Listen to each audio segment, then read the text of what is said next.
أعظم سرقة بنك في تاريخ الأرجنتين والأكثر عبقرية في العالم، وهذا الشيء بسبب الطريقة باش هربات العصابة اللي ما خلات ولو دليل واحد موراها اللي يخلي أن الشرطة تكشف السر ديالهم. هذه السرقة دارت في بانكو ريو، وتحديدا في مدينة بوينوس آيرس في الأرجنتين. الفكرة كاملها بدات من فرناندو أراوخو، واللي هو العقل المدبر ديال هذه العمليه، واللي كان واحد النهار كيتمشى في شوارع بوينوس آيرس وجاتو فكره انه يسرق بنك من البنوك اللي كاينين في هذه المدينه. وهذا الشيء ماشي حيت خاصو الفلوس، بل فقط حيت هو رسام وفنان واعتبر ان سرقه البنوك هي فن من الفنون. وفي واحد النهار كان غادي فرناندو قدام بانكو ريو وكان صاب الشتا، وكان فرناندو هاز في يديه سيجاره اللي طاحت ليه في الارض وبقات غادا مع الشتاء، طاحت في واحد المصب ديال الماء اللي كاين في واحد النفق. هنا فرناندو لقى مفاجاه كبيره، لحقاش داك النفق كان كيمتد على طول الطريق اللي كاين فيها البنك، وكانت المسافه بين داك النفق والبنك فقط 150 متر. وعلى امتداد الطريق قدام بانكو ريو كل 10 متر كاينه فتحه ديال المجاري، وتكونت عنده فكره اجماليه مسبقه ديال كيفاش يسرق هذا البنك. وفي ديك اللحظه هبط لذاك النفق وقلبوا ولقى فعلا نفق كبير واللي غيعاونوا بزاف باش يدخل البنك من خلال هذا النفق. فرناندو بقى خاصو اللي يعاونوا في هذه العمليه حيت ما يمكنش يديرها غير بوحده. واول واحد طاح ليه في بالو هو صاحبه سيباستيان اللي كان محترف في الميكانيك وفي الالكترونيات. والمره الاولى اللي عطاه الفكره سيباستيان جاتو غريبه بزاف، لحقاش فرناندو كان رسام وما عمره جاتو فكره انه يسرق شي بنك ولا كان عنده شي ماضي اجرامي قبل. ولكن فرناندو منين عطاه التفاصيل وشرح ليه النفق اللي لقاه واللي غيسهل عليهم الخدمه بزاف، هنا سيباستيان اتفق مع الفكره وقرر انه يعاون فرناندو، خاصه ان العائله ديال سيباستيان كان عندها ماضي اليم مع البنوك. وخدا هذه العمليه السرقه مع فرناندو كطائر لعائلته. بقى خاصو الممول اللي غادي يمول ليه هذه العمليه حيت معدات واللوازم غاليين ومكلفين بزاف.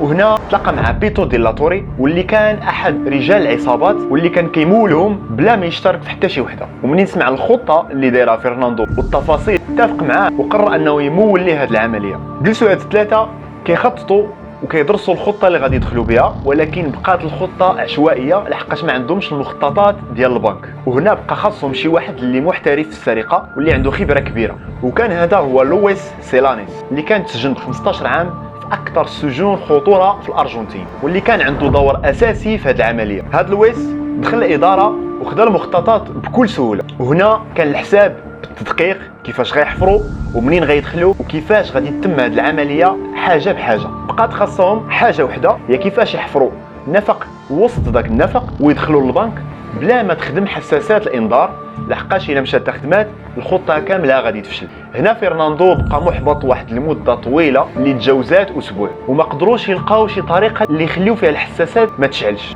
هنا لويس عطاهم فكره فعلا كانت عبقريه. قال فرناندو ممكن اننا ندمجوا جوج خطط دقه واحده، اننا نقتحموا البنك ونستغلوا داك النفق اللي غنحفروا باش اننا نخرجوا ماشي باش ندخلوا. وهنايا البوليس غادي يكون مطوق البلاصه وحساسات الانذار ما غيكون عندها حتى شي فائده. هنا مشاو جمعوا المعدات واللوازم والاسلحه، وهاد الاسلحه بالضبط كان فيها واحد السر جهنمي واللي عاونهم بزاف في الاخر، وغادي نخليوه حتى الاخر ديال القصه. داكشي علاش تبعوا معايا وكملوا هذا الفيديو ودير معاك شي جيم وشي سبسكرايب، ما غادي تخسر والو. واخيرا كلشي واجد، الخطه واجده، قرروا انهم يقتحموا البنك. هنا كاين نفق المجاري، وهنايا كاين نفق اللي حفروه واللي غادي يدخلوا للبنك من خلاله، وهنا فين كاينه الخزينه. ولكن هذه الخطه كان فيها واحد السر واللي به تسمات هذه عمليه الهروب بالعبقريه، وحتى هو غادي نخليوه حتى الاخر. داكشي علاش الا مازال ما درتيش سبسكرايب دير سبسكرايب ودير جيم، راه فعلا قصه زوينه وغادي تعجبك. النفق اللي حفروه استغرق لهم حوالي سنه كامله باش انهم يحفروه. نهار 3 يناير 2006 هو النهار اللي اقتحمت فيه هذه العصابه بانكو ريو. سيباستيان كما قلت لكم هو كان خبير في الميكانيك وفي الالكترونيات، وهو اللي دخل النفق وبقى كيتسنى الاشاره من باقي العصابه باش انه يقتحم البنك. ثلاثه اللي بقاو منين عرفوا كلشي واجد اقتحموا البنك وهما مسلحين، وكان كلشي تحت السيطره. الرهائن جمعوهم في بلاصه وحده، بقى خاصهم الحارس اللي مراقب كاميرات المراقبه، وحيت عارف باللي راه هو الوحيد اللي يقدر انه يفشل لهم الخطه، حيت هو غادي يعلم البوليس بكل خطوه كيديروها. وكان سد عليه في غرفه المراقبه وما بغاش يخرج. بقاو معاه وحاولوا معاه بجميع الطرق باش انه يخرج، ولكن ما بغاش. لويس في هذه اللحظه هذه كيف ما قلت لكم كانت عنده تجربه كبيره، شد احد العاملات اللي خدامين في ذاك البنك وهدد ذاك الحارس بانه غادي يقتلها الا ما خرج. وبقى الحارس متمسك واحد المده، ولكن من بعد ما بكات هاد العامله هادي وما تمالكاتش راسها، هنا الحارس قرر انه يستسلم ويخرج. والعصابه منين شداتو خرجوه لعند البوليس لحقاش هو يشكل لهم واحد التهديد. هنا فرناندو اعطى اشاره لسيباستيان باش انه يقتحم البنك، وفرحوا بزاف لحقاش كانوا خايفين انهم يغلطوا في البلاصه اللي كانوا كيحفروا فيها. مشى فرناندو وسيباستيان لصناديق الودائع وبداو كيحلوا الصناديق واحد بواحد، وكانوا دايرين مده ديال 2 السوايع باش انهم يحلوا حوالي 400 صندوق، لحقاش كان عندهم واحد المدفع اللي كيقدر انه يحل صندوق واحد في 7 الثواني فقط. بيتو دي لاتوري هو اللي مكلف بالرهائن. لويس كان مكلف بالتواصل ديالو مع الشرطه بحكم الخبره وبالتجربه اللي كانت عنده، واللي كل مره كيخلق قصه باش يخلي فرناندو وسيباستيان يستغلوا كل دقيقه، واللي استعمل جميع الحيل ديالو لدرجه انه قال رئيس العمليات اللي كان على برا انه خصكم تجيبوا لي المحامي، وعطاهم النمره ديال واحد من الناس اللي كانوا في الرهائن، وبقى كيتحاور مع رئيس العمليات مده طويله وكيقول لهم باللي راه غادي نجيو بلاتي، هادشي كامل غير باش يماطل الشرطه ويخلي صحابو يخدموا في راحتهم. للاسف ما قدروش انهم يوصلوا ل 400 صندوق اللي كانوا ناويين يحلوه، لحقاش الاله الهيدروليكيه اللي كانت عندهم ارتفعت الحراره ديالها وقدروا يحلوا فقط 145 صندوق، ولكن الكم الهائل ديال الفلوس ديال الذهب اللي جمعوه فما كانش بالسهل نهائيا. هنا فرناندو اعطى اشاره لصحابو باللي راه سالينا، حيت المده اللي كانوا دايرين اللي هي 2 سوايع سالات، وما بغاش يغامر باش الخطه تبقى غاده كيف ما خططوا. هنا لويس قال رئيس العمليات انهم محتاجين واحد العدد كبير ديال البيتزا، وطلب لهم بيتزا من واحد المحل بالضبط واللي كان بعيد على ذاك البنك بكيلومترات كثيره. لويس من بعد هذه المحادثه اللي دار مع رئيس العمليات قطع معاه التليفون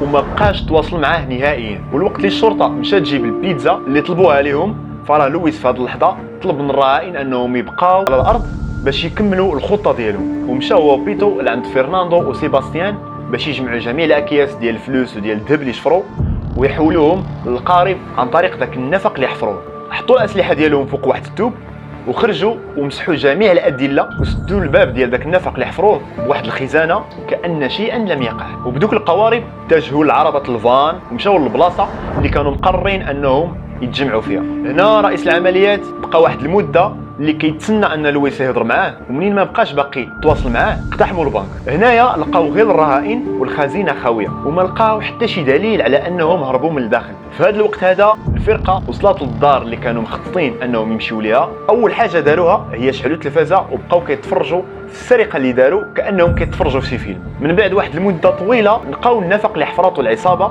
ولكن لقاو قدامه واحد القنبله، واستدعاو فرقه مخصصه اللي فحصات ديك القنبله باش انهم يحيدوها، وفي الاخر لقاوها غير مزيفه. وهنايا رئيس العمليات حس بصح بالشمته لحقاش ضيعوا واحد الوقت كبير باش انهم يتتبعوا ديك العصابه. من بعد ما دخلوا لذاك النفق بقاو غاديين معاه حتى المخرج ديال ذاك النفق الكبير اللي كان كيظن انهم خرجوا منه، ولكن هنايا فين كاين داك السر اللي قلت لكم كاين في الخطه اللي دارها فرناندو مع العصابه ديالو، انهم ما خرجوش من داك المخرج الكبير ديال النفق اللي وريناه في الاول، بل انهم خرجوا من احد الفتحات اللي كاينين في طول الطريق اللي كاين قدام البنك. هاد العصابه ما خلات حتى شي حاجه ما دارتش ليها الحساب. وهنايا الشرطه بقات متتبعه الطريق اللي كيصحاب لهم انهم مشاو فيها وما لقاو حتى شي دليل. العصابه فرقوا الفلوس وفرقوا الذهب وفرقوا داكشي اللي جابوه، وداروا انهم عمرهم ما غادي يتلاقاو ويتواراو على الانظار. حتى لهنايا كلشي غادي مزيان، العمليه نجحات. واجي دابا نوريكم السبب اللي خلى ان الشرطه تلقى هاد العصابه هادي وتلقي عليها القبض من بعد ما فشلوا انهم يلقاو ولو دليل واحد. إليشيا مرات بيتو واللي كانت سايقه الخبار ان راجلها غادي يدير عمليه سرقه مع واحد العصابه وكانت كتسناه على احر من جمر. دازت واحد المده بيتو بقى كيخرج مع الصديقه ديالو، وفي واحد النهار شافتو إليشيا وحقدات عليه ديال بصح وشداتها الغيره. مشات نيشان عند مركز الشرطه وبلغاتهم باللي راجلها كان واحد من العصابه اللي شفرات البنك اللي نايضه عليه الروينه. وفعلا مشاو مع الشرطه للدار ولقاو بيتو جالس ما فهم والو حتى دخلوا عليه البوليس ومراته وراتهم كل قند كان مخبي فيها الفلوس. بيتو من بعد ما اعتقلوه بقاو معاه باش يعطيهم الهويات ديال صحابو اللي كانوا معاه في العصابه، ولكن هو رفض وما قال لهم حتى شي كلمه. بالمساعده ديال إليشيا وبعض الدلائل اللي لقاوهم في الدار ديال بيتو قدروا انهم يتعرفوا على الهويات ديال العصابه كاملين، ولكن كان صعيب شي شويه باش انهم يلقاوهم، خصوصا فرناندو اللي مشى لواحد الجبل توارى فيه على الانظار هو والخيمه ديالو حتى وقفوا عليه وشدوه واعتقلوه. سيباستيان كان هو صعيب شويه باش يعتقلوه، لحقاش اصلا ما كانش في الارجنتين، كان في الاوروغواي. ولكن من بعد واحد المده قدروا انهم يعتقلوه ويردوه للارجنتين. لويس ديجا اصلا كان جالس في داره هو وبنته، يعني اعتقلوه بكل سهوله. العصابه تحكم عليها ما بين 9 حتى ل 15 سنه، ولكن الغريب في الامر ان حتى واحد فيهم ما كمل ولو النصف من المده اللي تحكم بها، وهذا الشيء كان بسبب السلوك الحسن داخل السجن. وحاجه اخرى اللي كانت مهمه بزاف واللي قلت لكم غنخليوها حتى لاخر القصه، اللي هي الاسلحه اللي اقتحموا بها البنك كانت غير مزيفه وما كانتش حقيقيه، وعمليه سطو غير مسلحه ماشي بحال مسلحه، وبهذه الطريقه تخفف الحكم على جميع العصابه، خصوصا فرناندو وسيباستيان لحقاش ما كان عندهم حتى شي سوابق. وبهكا خرجوا من هذه العمليه هذه بكل شي رباح، وحتى من الفلوس والذهب اللي لقاو البوليس فراه كانت كميه قليله مقارنه بداك الشيء اللي شفر. وبهكا سمات هذه السرقه باكثر سرقه عبقريه في تاريخ الارجنتين، لا من ناحيه الخطه المدروسه اللي دارتها هذه العصابه ولا حتى من ناحيه القدر الكبير ديال الفلوس اللي حصدوه في الاخر. ما تنساوش الاشتراك وجيم الفيديو وبارطاجيو. نتلاقاو في الفيديو الجاي. كان معكم اسامه علاوي، تحياتي.